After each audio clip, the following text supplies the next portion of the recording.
friends. It has been a little while since I've been here on the internet. If you're new here, my name is Jessica J. This is Jessica J Create, where I create and share with the hopes of inspiring and connecting with you.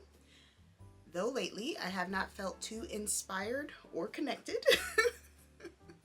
but I'm so excited to be back here, especially because these next few videos are going to be in collaboration with the amazing Bianka. If you're not familiar with her channel, she does sewing, crafting, baking, all of the creative things. She's hilarious, and I highly recommend you check her out after checking out my video. We're going to be doing 3 projects for you, not all in one video, but coming in the next few weeks. We're doing a craft, a dress, and pajamas.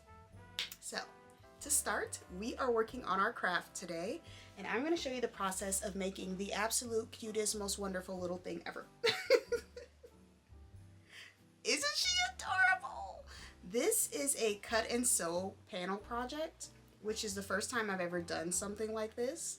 It was so fun to work on, and I'm really excited to share the process with you. I hope you enjoy. So go ahead and grab your little crafty project to craft along with me, and I'll see you at the end for a little review. The day I started this project, we had our first major snowstorm here in Wisconsin, so it's perfect to stay inside, get cozy, and creative.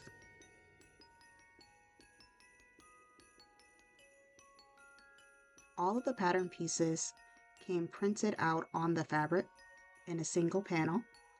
This was so interesting to me. I've never seen anything like it, and I was really excited. I did pre-wash the fabric because it's 100% cotton, just to make sure I wouldn't have any shrinkage if little Noelle had to go in the wash later.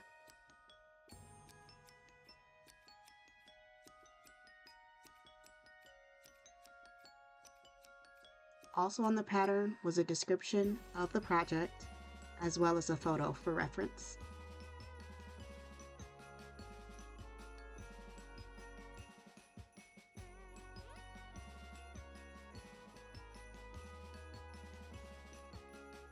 Also, all of the instructions were printed on the fabric as well, so it really is an all-in-one project.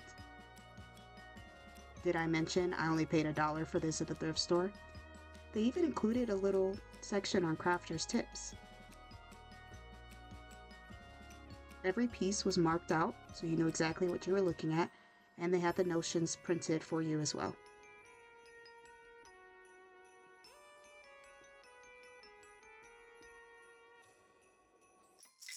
I was excited about this project because it gave me an opportunity to use some of my stash, including these mismatched buttons I purchased quite a while ago. They recommended that you use buttons on the eyes, so I hunted for 2 that would match. Finding 2 black buttons that matched was not as difficult as I thought it would be. It was actually harder to decide which ones I wanted to go with. Eventually, I landed on the right ones.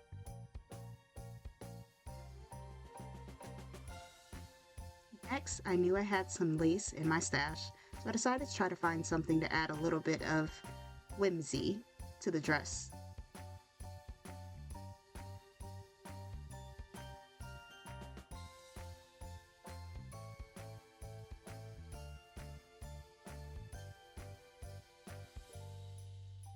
This one looks pretty. Let's see if we have enough of it. I love the size of this lace for my dress. I also had to decide if I wanted to cut with scissors or with a rotary cutter. Scissors won. They gave me a level of precision that I felt was necessary because the pattern only came with 1/4 inch seam allowance. Made me really nervous to cut into this.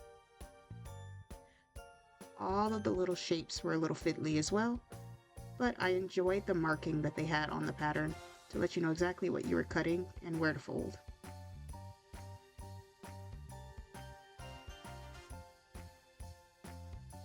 The antlers were particularly fiddly, but I figured it out. One thing I love about this pattern is that the body came as one whole piece, just a front and a back. Made it really easy.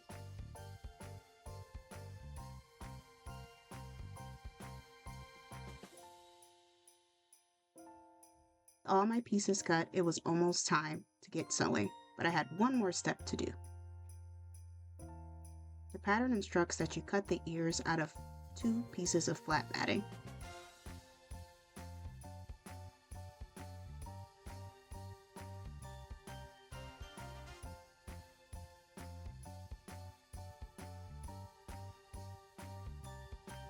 There's something about working on a soft project that is so satisfying.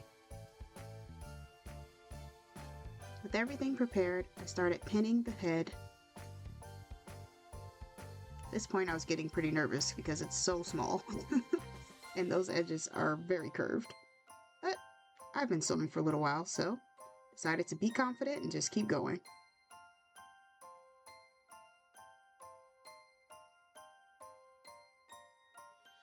Once again, there was only 1/4 inch seam allowance for this entire pattern, so I really had to take my time and make sure everything was lined up.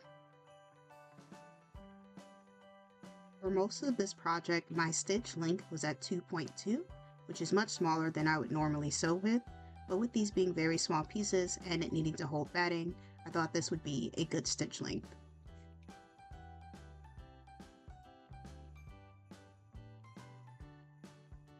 The little head is so funny looking without the batting in it. Now on to the body.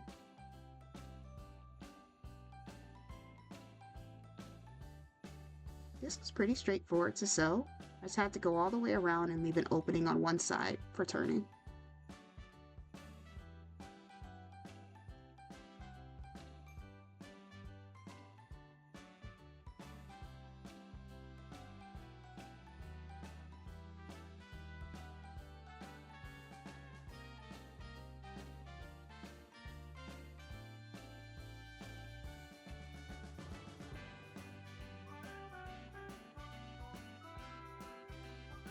They instructed me to fit the head into the little tiny hole and line everything up.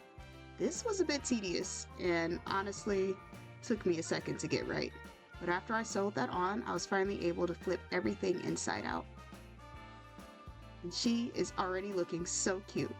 The pattern did instruct to make sure that the colors matched up for the front and back, just so that everything is seamless with her little legs and arms.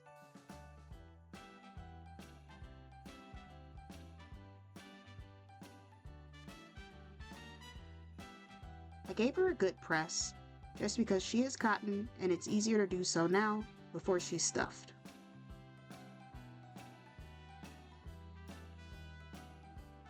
This was extremely satisfying.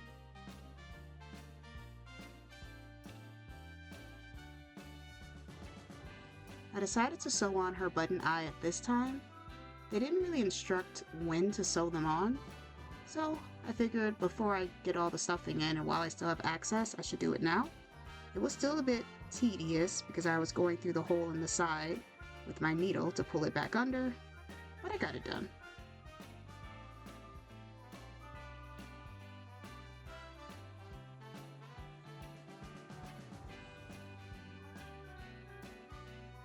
Cute, right? Now for our batting, I'm actually reusing some bedding that I salvaged. This was the stuffing from my comforter. And I'm just tearing it up because obviously it was a comforter. It was laying flat before. But once I ripped it a little bit, figured it'd be perfect.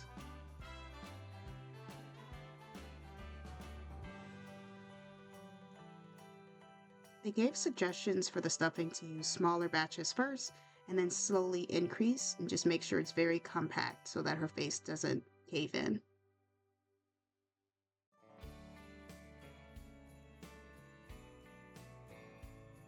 This was extremely satisfying and I could really start seeing the vision.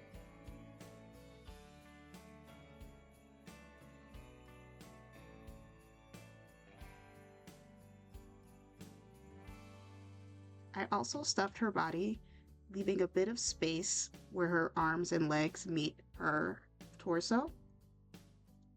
I was instructed to sew along those lines, and that gives her the mobility for her arms and legs. And then, once everything was set, I sewed her shut.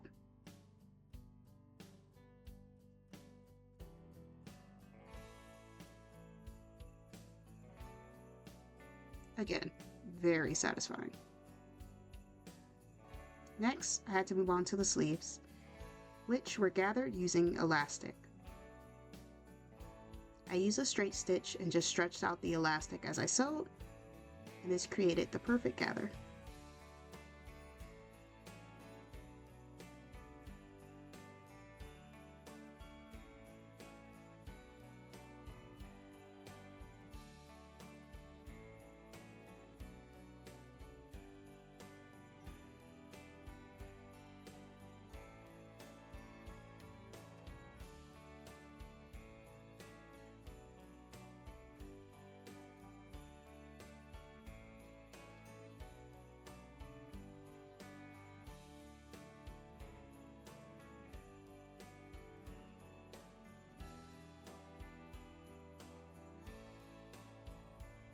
Look at the little sleeve.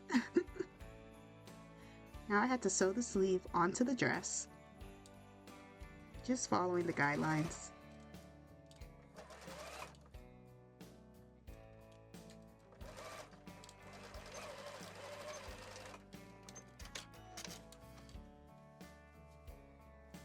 Already looking very adorable. Give everything a good press, just to make sure smooth and to press up the hem.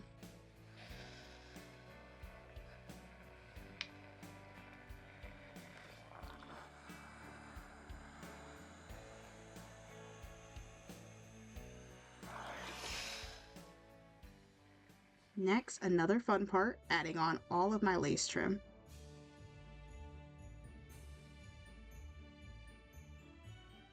I became more excited with every stitch. So adorable.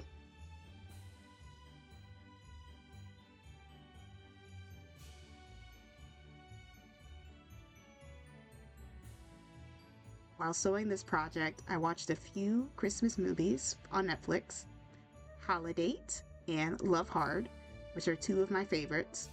I know we're all into Hallmark movies, but I think Netflix has some great holiday movies as well. And honestly, they're a little less cheesy. Still plenty cheesy though, just a little less.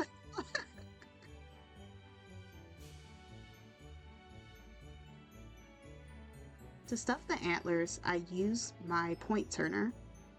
This was a gift from Chicago Fractals, and it really helped me get as much stuffing in there as possible. I do believe I could have still put a little bit more stuffing, but it turns out cute.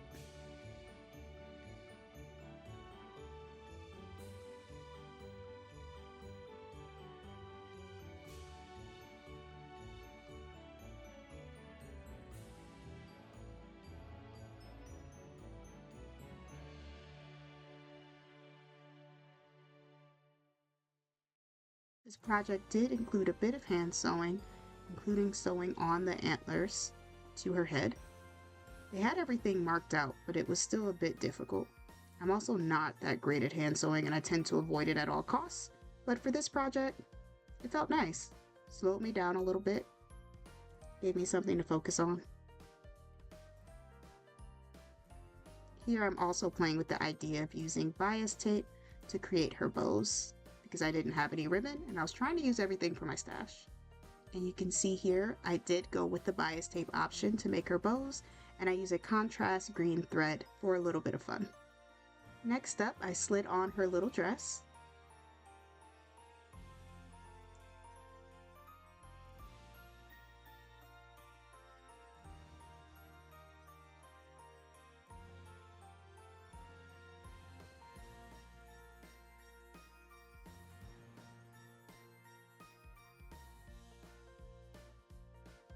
Her dress was very easy, it just required gathering along the neckline and then hand sewing all of that down. It can be made removable by adding a hook and eye to the back, but I didn't need that for my doll. She is more decorative.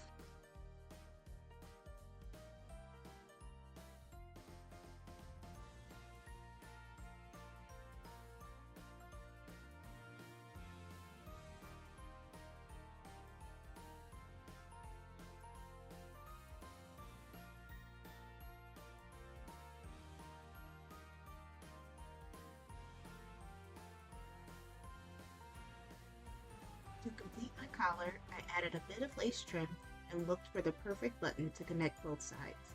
This added a little bit of playfulness and more individuality, and it was really fun to look through and pick the right one.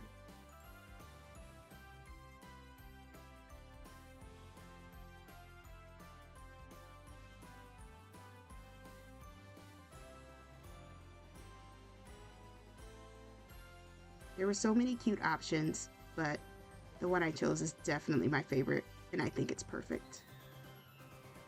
And after sewing that on, it is now time for the reveal.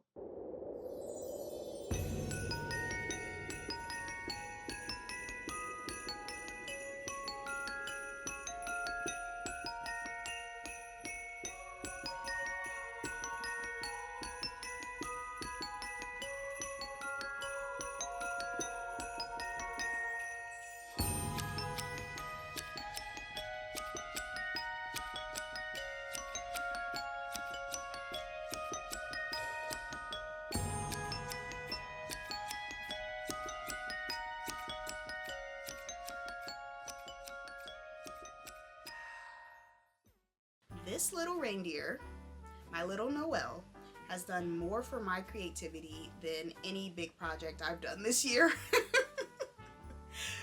There's something about working on a smaller, manageable project that allows you to play and be creative and a little bit mindless, but also invested, that really brings back the joy of sewing, at least for me. So I'm so happy that Bianca and I started with our craft, and it has me super inspired to make more crafts. So I want to share a few patterns with you that I've picked up since making my little Noelle. Maybe it'll give you some inspiration for some projects you might want to try later on. So I, of course, picked up a Christmas pattern. This is actually 1995, so 30 years ago. And what I loved was this little stocking that's shaped like a boot. I think that's super fun. Well, I don't think I'll get to this year, which would have been cool. I still think it's really nice to have for next year. I also picked up this bag pattern. What drew me to this pattern is actually this teddy bear bag. How cute is that? And I know it's like, okay, that's a little weird, teddy bear bag, but it reminds me of Doll's Kills and how they would maybe make that out of like a leather or something fun and edgy and cute. But all of these bags are really nice. And then I have this apron pattern that I also thrifted. I love this view here. I just think that it's really cute.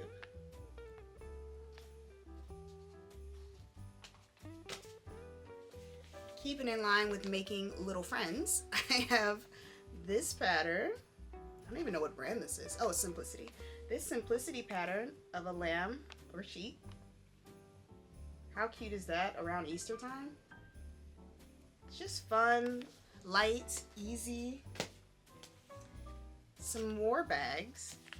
And what drew me to this pattern was the versatility, particularly the little backpack. And these are the types of projects that can just quickly give you a jolt of inspiration and accomplishment and help you get out of your sewing rut like they helped me. And lastly, this is just one of my favorites. I also have these fanciful cats. What? It's so obnoxious, but so cute. I adore. Like, just one more time for the people in the back. Wow. Along with the patterns that I have in my own stash that I've picked up, Bianca was kind enough to send me a copy of her pattern, which she is using for the craft portion of our collaboration. But I'm not going to share that with you here today. I'm going to direct you to her channel so you can watch her craft and laugh and have a good time. I hope you continue to join us as we make our pajamas and our dress. As always, subscribe if you enjoy my content, give this content a thumbs up, and write something in the comments for me. What are you working on this holiday season? Do you like Noelle, my little reindeer?